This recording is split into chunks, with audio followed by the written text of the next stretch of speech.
In the autumn of 1857, something happened in Little Rock, Arkansas, that was buried so deep by local authorities it took over a century for whispers to surface. On Thanksgiving night, in what was once the grandest plantation house in Pulaski County, a slave named Samson supposedly killed his master with his bare hands, snapping Colonel Jeremiah Rutledge's neck like a dry twig.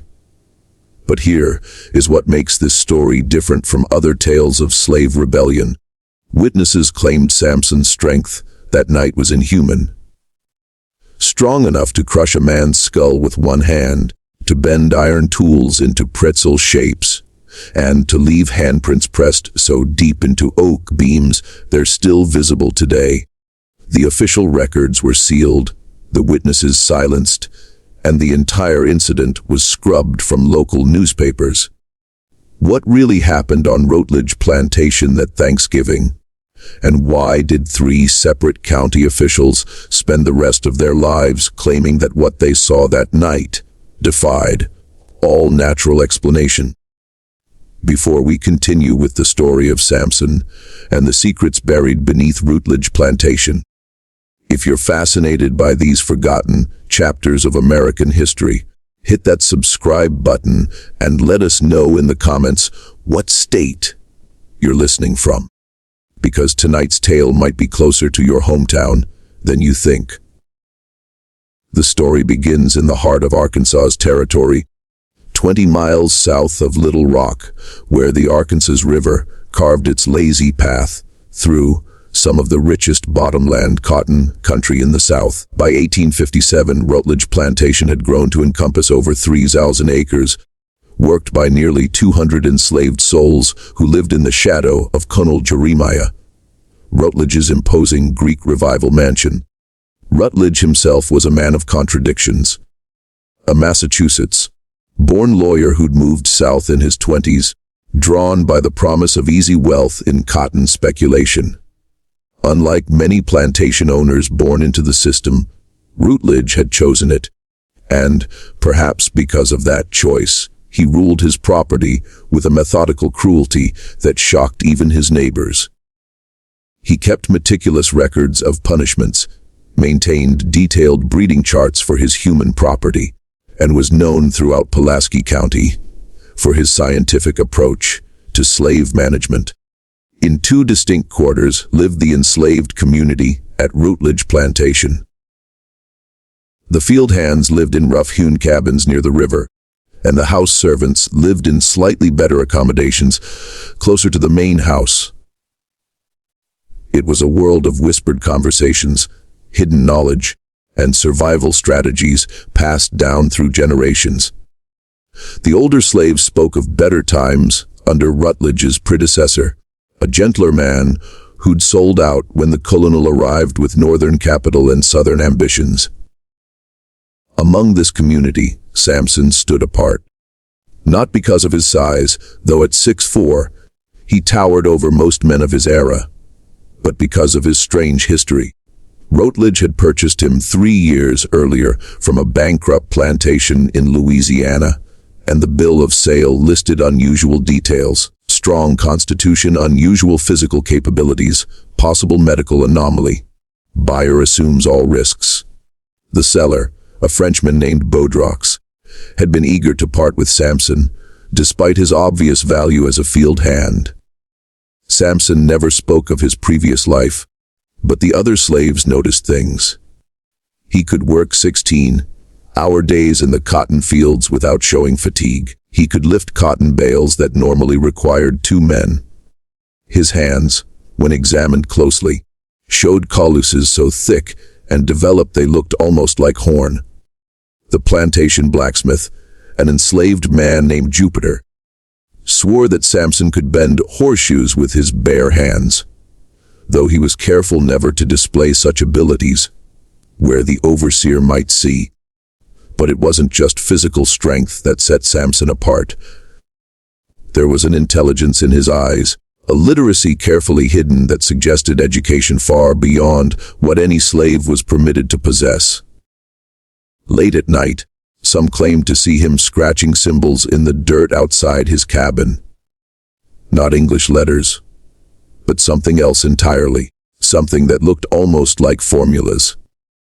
A particular interest in Samson was taken by Colonel Rutledge, though not out of kindness. The colonel had heard rumors about the slave's unusual capabilities and saw an opportunity for both profit and scientific inquiry. Rutledge fancied himself a man of learning, a subscriber to phrenology journals and agricultural periodicals that discussed the natural variations in human specimens.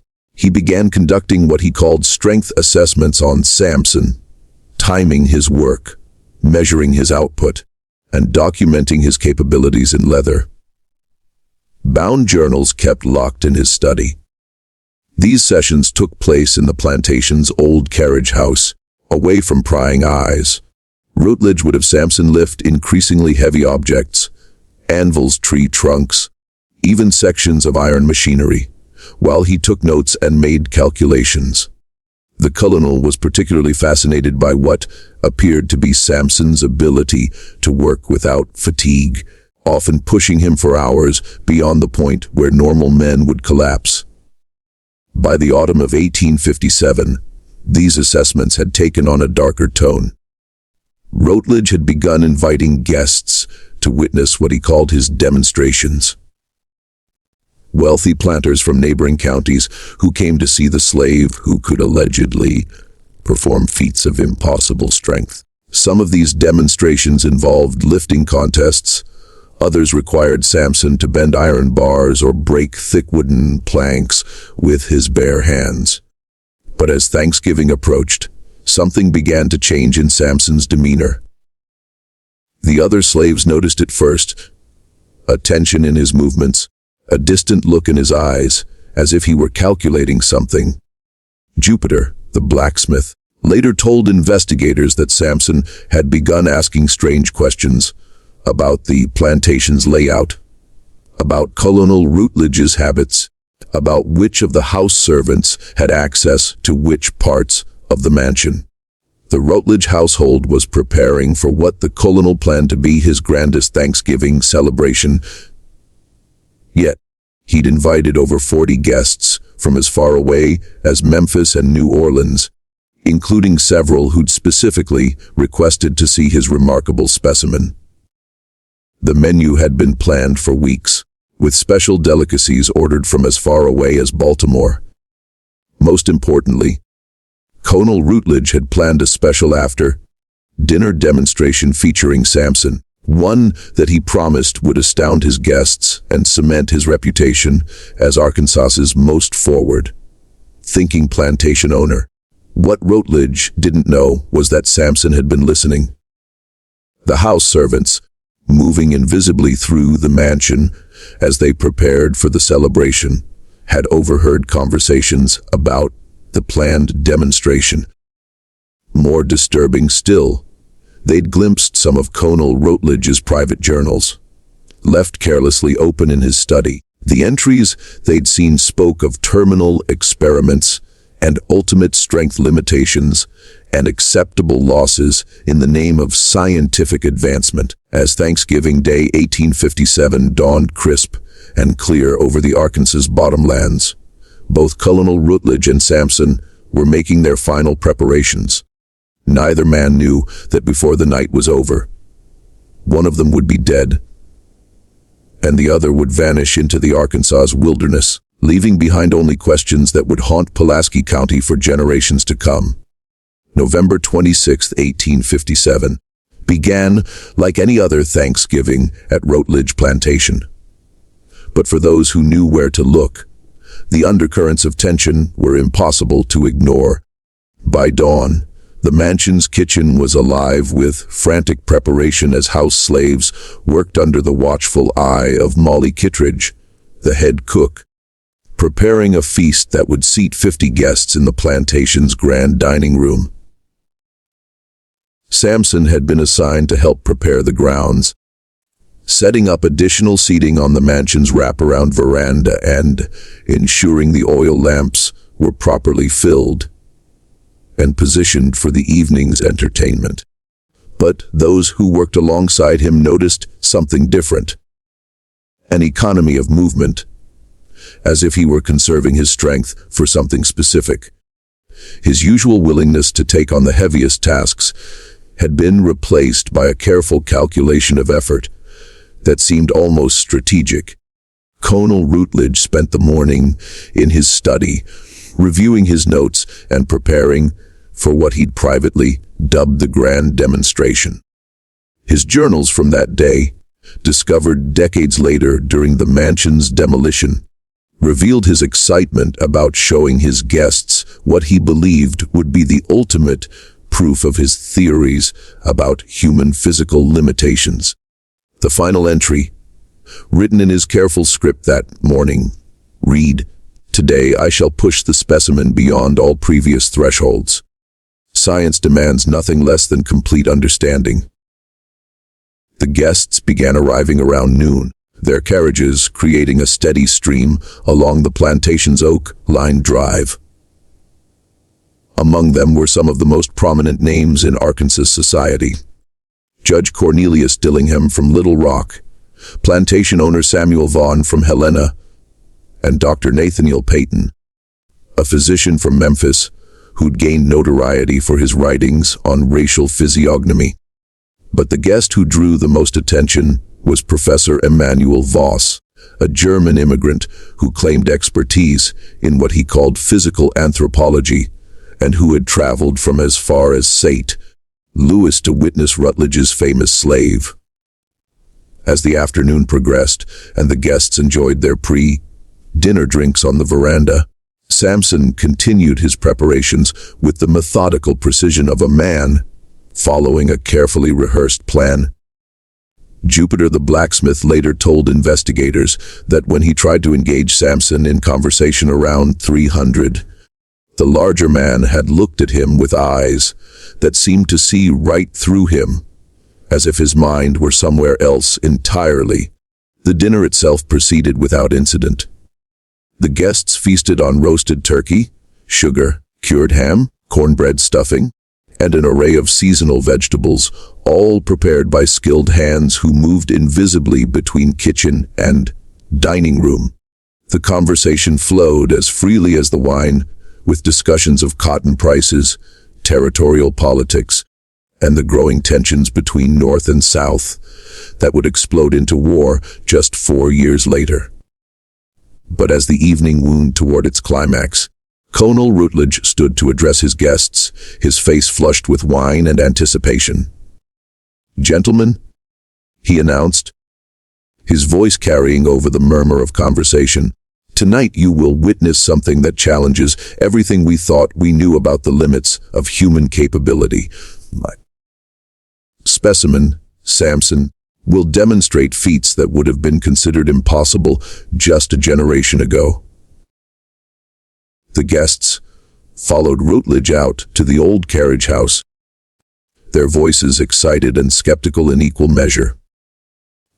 Torches had been arranged around the building's perimeter, casting dancing shadows against the weathered wooden walls. Inside, the space had been cleared except for an array of testing apparatus. Iron bars of various thicknesses, wooden beams, and what appeared to be sections of railroad iron arranged on heavy wooden blocks. Samson was already waiting inside, his massive frame silhouetted against the torchlight. But something about his posture, the way he held his shoulders, the angle of his head, suggested a readiness that went beyond mere physical preparation. Dr. Payton, the Memphis physician, later wrote in his private diary that looking at Samson that night was like looking at a spring wound to its breaking point. All controlled energy waiting for release. Colonel Routledge began with his usual demonstrations. Samson lifted weights that should have been impossible for any man, bent iron bars that should have required machinery, and split thick oak beams with his bare hands, while the guests watched in amazement. Professor Voss took copious notes, muttering in German and occasionally asking Routledge to repeat certain tests. But as the evening progressed, Rutledge's demands became more extreme. He ordered Samson to lift heavier weights, bend thicker iron, break harder wood. The guests, initially impressed, began to show signs of discomfort as they realized they were witnessing what amounted to systematic torture disguised as scientific inquiry. It was Judge Dillingham who first noticed the change in Samson's expression. Around 10:30, as Rutledge ordered him to attempt lifting what appeared to be a section of railroad rail, something shifted in the slave's demeanor. The careful compliance, the measured responses, all of it vanished, replaced by something that made the judge step backward involuntarily. "Colonel," Dillingham said quietly, "perhaps we've seen enough for one evening." But Rutledge, caught up in the excitement of his demonstration and the attention of his guests, waved off the suggestion. "Nonsense. We're just reaching the truly interesting thresholds. Samson, I want you to attempt something we've never tried before." He gestured toward a massive piece of machinery that had been moved into the carriage house earlier that day. The iron flywheel from a cotton gin, weighing easily 400 pounds. For a long moment, Samson stared at the flywheel, then at Colonel Rutledge, then at the circle of expectant faces surrounding them. When he finally spoke, his voice was so quiet that several guests had to lean forward to hear him. "No, sir."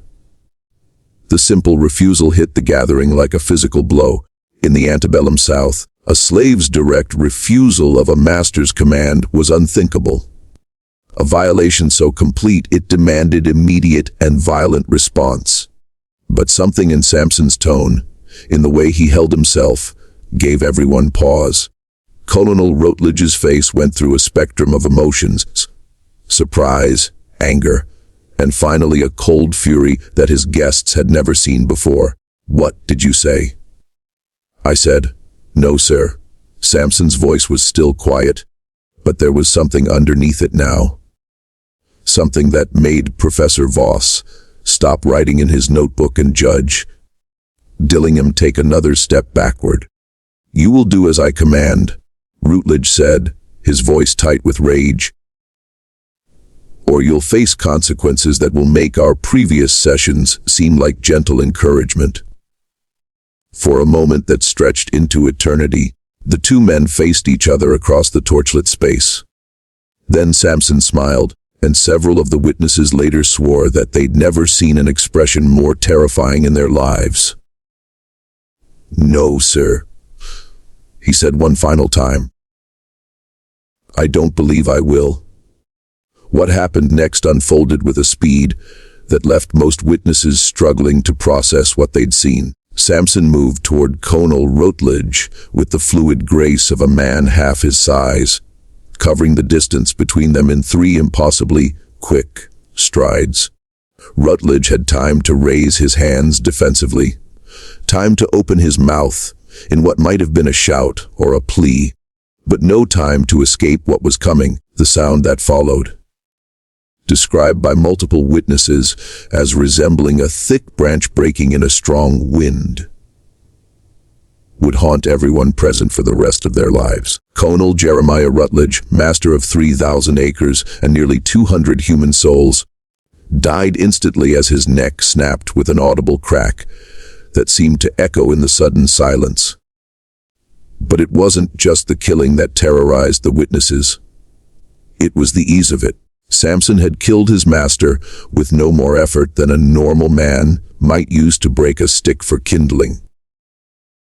For a moment that felt frozen in time, he stood over Rutledge's body, his massive hands still positioned as if he were holding something delicate that had simply broken. Then he looked up at the circle of horrified faces, and when he spoke, his voice carried an intelligence and education that no slave was supposed to possess. "Gentlemen," he said with perfect diction and a slight accent that none of them could identify, "I suggest you leave now." The stampede that followed was anything but dignified. Prominent citizens of Arkansas society trampled each other. in their haste to escape the carriage house, abandoning all pretense of social standing in their panic to reach their carriages and flee into the night. Within minutes, Rutledge Plantation was empty. Except for the slaves in their quarters, the body of their former master, and Samson, who stood alone among the scattered testing apparatus and flickering torches. What happened in the hours that followed remains one of the great mysteries of that terrible night. The house slaves, terrified and uncertain, remained in their quarters until dawn. When they finally emerged, they found the carriage house empty, the torches burned out, and Colonel Rutledge's body gone. Samson had vanished as completely as if he'd never existed, leaving behind only the deep handprints pressed into the oak beams where he demonstrated his strength. And a plantation full of people who suddenly found themselves without a master, without direction, and without any idea what came next. See you in the next video.